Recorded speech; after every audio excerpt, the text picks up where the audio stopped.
¿Qué tal? ¿Cómo están? Espero que sigan teniendo un buen día. Pues fíjense que en la mañanera de este día se realizó lo que ya se tenía comprometido sobre la presentación de la miniserie en el caso del origen del fentanilo, esta droga, y cómo se convirtió en una crisis de salud pública en algunos países del mundo, sobre todo Estados Unidos y parte de Canadá. Esta miniserie tiene el objetivo de informar a la población mexicana de que el fentanilo es una droga pues que es muy adictiva y que podría provocar la muerte. Ojalá que con esto me den un like en este espacio, @sociedades de pensamiento, con un servidor Carlos Monroy. Lo mismo en YouTube, lo mismo que en TikTok con Monroy-HER y Facebook, donde siempre nos acompañamos. Bueno, pues esta parte de la historia sobre el fentanilo se debe a una innovación en 1961, cuando la empresa farmacéutica Johnson Johnson advirtió sobre la peligrosidad de esta sustancia debido a su intensidad. Esta innovación de un científico Janssen, que pues se ha convertido ya en un problema de salud. Como les decía, la ONU agregó al fentanilo a la Convención Única de 1961 sobre estupefacientes, y en 1968 la FDA aprobó su uso médico diluido para reemplazar a la morfina, siendo esta, la del fentanilo, mucho más poderosa. Por eso en 1990 Estados Unidos aumentó el uso de opioides para tratar a pacientes médicos a través de prescripciones, pero en 2001 la farmacéutica gastó $200 millones en una campaña para promover y comercializar Oxycontin, este opioide.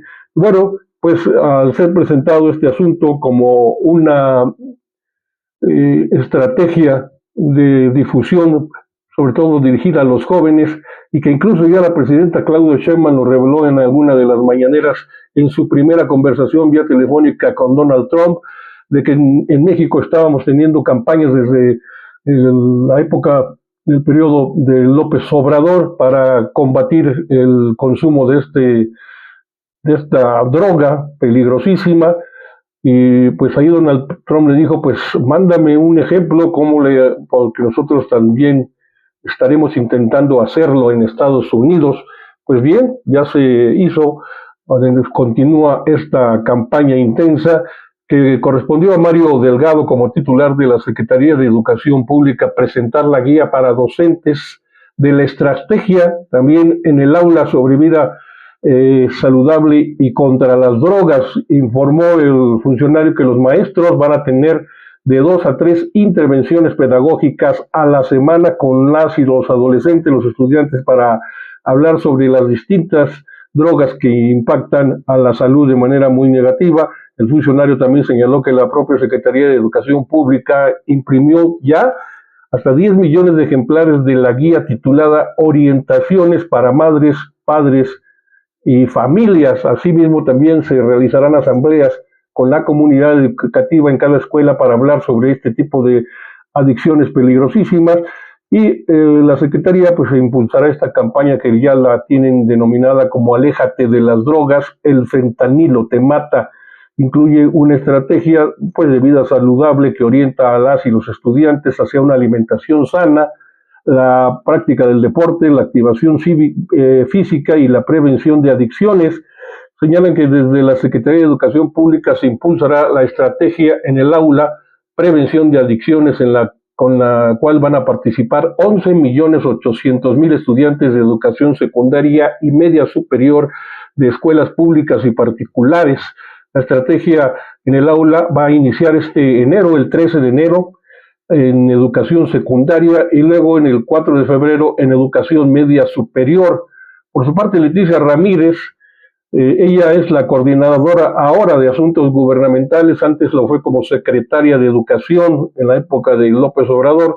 Pues ella informó que la campaña Aléjate de las drogas, el fentanilo te mata, tiene otros objetivos importantes: decirles a las y los jóvenes, a las y los adolescentes, el daño que causan las drogas, con información científica que les permita tomar las mejores decisiones.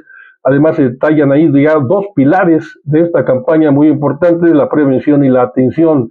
En el caso de la prevención será atendida por la Secretaría de Educación Pública, apoyada por la Secretaría de Cultura, y en la cuestión de la atención directamente será trabajada por todo el sector salud del gobierno de la República. Así están las cosas en relación al fentanilo, hasta donde hemos llegado.